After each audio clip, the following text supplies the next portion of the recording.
नमस्कार, मैं हूं प्रत्युष शर्मा और आप देख रहे हैं CTV7 न्यूज़ की खबरें। शुरू करते हैं प्रादेशिक खबरों से। आज राजधानी रायपुर में मुख्यमंत्री भूपेश बघेल के हाथों राष्ट्रीय जनजाति महोत्सव का उद्घाटन हुआ। इस मौके पर मुख्यमंत्री भूपेश बघेल, मंत्री अमरजीत भगत सहित अन्य मंत्रीगण भी आदिवासी थाप पर नाचते नजर आए। साथ ही साथ उन्हें यहाँ पर ढोलक भी बजाते हुए देखा गया। आदिवासी कला को एक राष्ट्रीय स्तर का मंच प्रदान करने की दृष्टि से यह कार्यक्रम आयोजित किया गया है। इसमें देश भर से आदिवासी साहित्य और कला, संस्कृति जैसे विद्वानों को शामिल किया गया है और यहाँ पर उनके विचारों का मंथन होगा। मुख्यमंत्री ने मीडिया से चर्चा की और इस कार्यक्रम के संबंध में जानकारी दी। नृत्य और चित्रकारी महोत्सव का 3 दिन का आयोजन और इसमें राष्ट्रीय स्तर के अनेक विद्वान, चाहे साहित्य के क्षेत्र में हो, चाहे नृत्य के क्षेत्र में हो, चित्रकारी के क्षेत्र में हो, कला और साहित्य के क्षेत्र में जिन लोगों ने काम किया वो सब आए हुए हैं। पहली बार छत्तीसगढ़ में इस प्रकार का आयोजन हुआ है। निश्चित रूप से जो आदिवासी क्षेत्र में जो साहित्यिक रचना हुई है वो मुख्य धारा के जो रचनाएं हैं या समाज है, ये दोनों समाज को जोड़ने का काम, पुल का काम करेंगे। और ये मैं समझता हूँ कि ये सबसे बड़ी उपलब्धि हमारी होगी कि ये मुख्य धारा के जो साहित्य है और आदिवासी क्षेत्र में जो साहित्य की रचना है वो सब चीज़ें सब देश और दुनिया के सामने आएगी। तो निश्चित रूप से ये ब्रिज का काम करेगा, पुल का काम करेगा, जोड़ने का काम करेगा। भारतीय जनता पार्टी के पार्षद और उनके कार्यकर्ताओं के द्वारा आज रायपुर नगर निगम का घेराव किया गया। नेता प्रतिपक्ष मीनल चौबे के नेतृत्व में हुए इस घेराव की मुख्य मांग थी पानी। बताया जाता है कि कई वार्ड ऐसे हैं जहां पर नल की जो धार है वो काफ़ी पतली हो गई है और कई स्थानों पर पानी नहीं पहुंच पा रहा है, जिसको मुद्दा बना करके भारतीय जनता पार्टी के कार्यकर्ता और पार्षद आज रायपुर नगर निगम में घेराव कर रहे थे। वहीं जब ये सवाल महापौर से किया गया तो उनका कहना था कि भारतीय जनता पार्टी कोरी राजनीति कर रही है, अपने शीर्षस्थ नेताओं को खुश करने का प्रयास कर रही है। वहीं उन्होंने कुछ एक क्षेत्रों का नाम लेते हुए कहा कि ये टेल एंड के क्षेत्र है, इसलिए पानी की दिक्कत हो रही है। उनको ऐसा लगता है कि गर्मी का सीज़न है, कहीं ना कहीं हम लोगों को थोड़ा बहुत उनको वहाँ पर भी अपनी ऊपर में जो इनके नेता, आला नेताओं को खुश करने के लिए इसलिए काम किया जा रहा है। मगर पानी की समस्या अगर आप बात करोगे तो इस बात को मैं स्वीकार करता हूँ, जहाँ मैंने 3-4 वार्ड बोले, ये जरूरी नहीं है कि हम सिर्फ कांग्रेस, मतलब हमारे कांग्रेस के लोग भी, वो भारतीय जनता पार्टी के लोग भी, ऐसी 3-4 वार्ड है जहाँ पर पानी की समस्या अभी थोड़ी बहुत है। वह भी एक बहुत बड़ा रीजन है कि वो टेल एंड है, इसलिए वहाँ पानी चढ़ने में बहुत समस्या होती है, मगर वहाँ टैंकरों से काम किया जा रहा है। वहीं टेल एंड वाली बात पर सवाल उठाते हुए मीनल चौबे का कहना है कि टेल एंड में रहने वाला नागरिक भी रायपुर का निवासी है और उसे भी पानी पीने का अधिकार है, इसलिए रायपुर नगर निगम को पर्याप्त व्यवस्था करना चाहिए।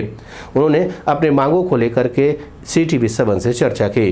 शहर में शर्म आनी चाहिए ऐसे बयान देते हुए। 2-3 वार्ड की जनता क्या जनता नहीं होती? अगर एक व्यक्ति भी इस शहर में पानी के लिए तरस रहा है तो ये महापौर के लिए निंदनीय है। और रही बात 2-3 वार्डों की, मैं आपको दावे के साथ कह सकती हूँ, हमारे यहाँ 14 पानी टंकी बनने थे अमृत मिशन योजना के तहत, जिसमें से 1000 करोड़ रुपए की स्वीकृति है। उसके बावजूद सिर्फ 5 पानी टंकियाँ बनी है। तो क्या देखने के लिए बाकी पानी टंकियाँ बन रही है अगर पानी की समस्या नहीं है? तो जहाँ पानी की समस्या है वो टेल एंड जगह है जहाँ समस्याएं हो रही हैं। तो उनको जो अमृत मिशन की, और अभी जल का दिन है तो आप लोग धरना कर रहे हैं। टेल एंड जो होता है कि वहाँ की जनता को प्यास नहीं लगती?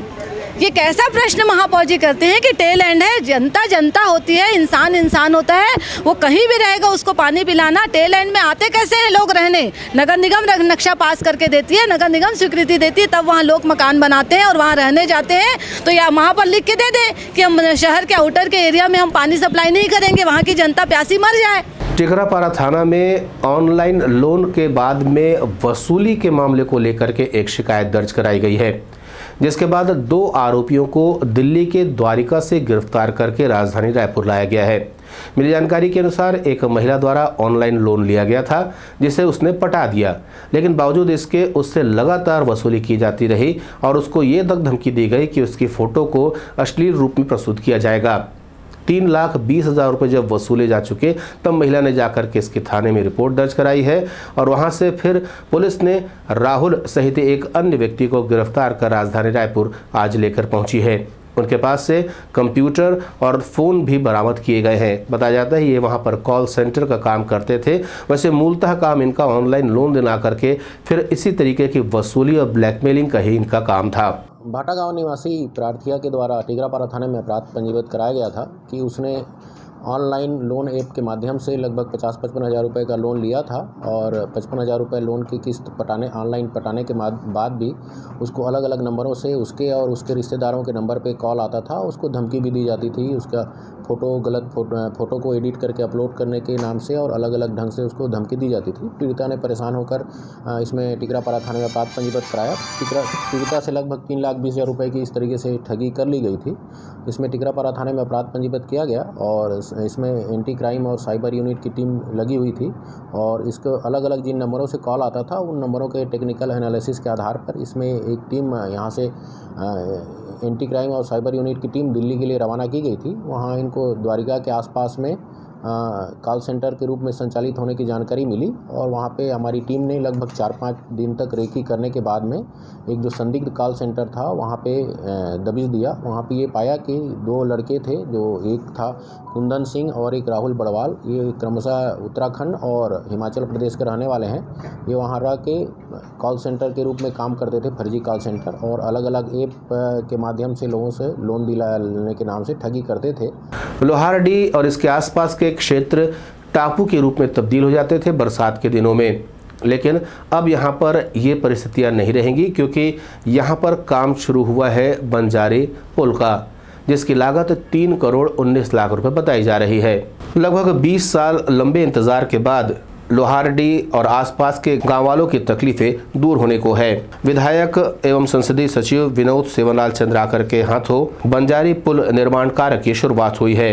इस पुल के बन जाने से बंजारी, घोंगी बहरा, लोहारडी, परसाडी, नायक बांदा सहित कई गांवों को सुविधा होगी। यहाँ बरसात में आवागमन पूरी तरीके से बाधित हो जाता है और यह पूरा क्षेत्र एक टापू के रूप में विकसित हो जाता है, जिसकी वजह से ना बच्चे स्कूल जा पाते हैं और अगर कोई स्वास्थ्य को लेकर के आपात स्थिति बनती है तब भी यहाँ से मरीज को दूसरे स्थान पर ले जाना काफ़ी तकलीफदेह हो जाता है। साथ ही साथ दूसरी तकलीफें भी इससे जुड़ी हुई रहती हैं। CTV 7 ने यहाँ के निवासियों से चर्चा की तो यहाँ के रहने वाले काशीराम यादव ने बताया कि इस पुल के बन जाने से उन्हें काफ़ी राहत होगी। स्कूल पढ़े बर जाए ना लड़का मन है तो पानी पूरा नहा के जाए, वो नहीं तो फिर ज़्यादा हो तो बंद हो जाए, आना जाना बंद हो जाए। तेखर से अब बने से बहुत फायदा मिली। स्कूली लड़का मन लोहारडी, बंजारी, घोंगी बहरा सब तुम गाँव जात रही से तो पूरा आ जाए बंद हो जाए तो तेखर से बहुत सुविधा बन जी है। सबका पानी हो जात रही यहाँ ले वहाँ तक से आते करते मूड भर से ज़्यादा हो जाएगा तो हाँ वो मंदिर की जात ले इस तरह के मंदिर जहाँ लोग पहुँच बहुत परेशानी होती रही से। अब एक से बहुत सुविधा हो जाही, बहुत आसानी से आए जाए बन जाही। कुछ ऐसे ही विचार लक्ष्मीचंद और आनंद साहू के भी रहे, जिन्होंने कहा कि इस पुल के नहीं रहने से काफ़ी तकलीफ होती थी, लेकिन अब जबकि इसका निर्माण शुरू हो रहा है तो इनकी तकलीफें बहुत जल्द दूर हो जाएंगी। ज़्यादा तकलीफ दी से बहुत लोग लेकर पढ़ाई घलों को बिगड़ा थी।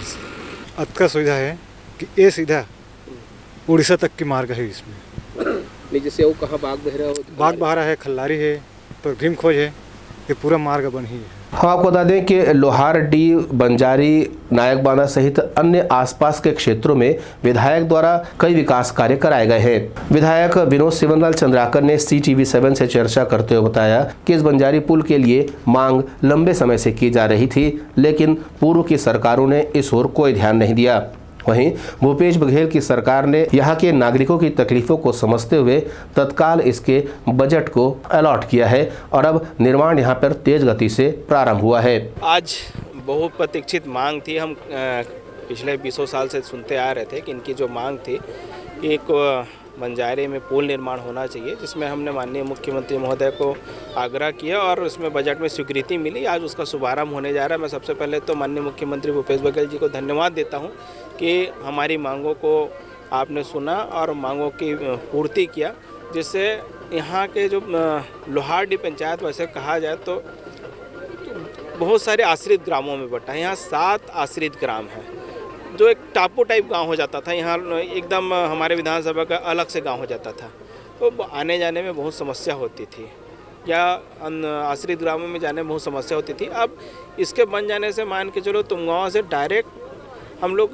खल्लारी तक इसमें आना जाना कर सकते हैं। तो निश्चित रूप से इससे हमारे 7 गाँवों के साथ साथ एक आम रास्ता भी बनेगा, इससे विकास में गति मिलेगी हमारे क्षेत्र को। इसके बजट अलॉटमेंट को लेकर के विधायक विनोद सिवनलाल चंद्राकर ने काफी प्रयास किया है और उनके ही प्रयासों से यह पुल निर्माण का कार्य अब संभव हो सका है। बहरहाल लगभग 20 साल के लंबे इंतजार के बाद अब बंजारी सहित आसपास के गांव वालों की तकलीफें दूर होने को है और यह पुल बहुत जल्द बनकर तैयार हो जाएगा, ऐसा क्षेत्र के विधायक का कहना है। CTV 7 की खबरों में फिलहाल इतना ही। नए नए समाचारों के साथ आपसे फिर होगी मुलाकात। तब तक देर होती। नमस्कार।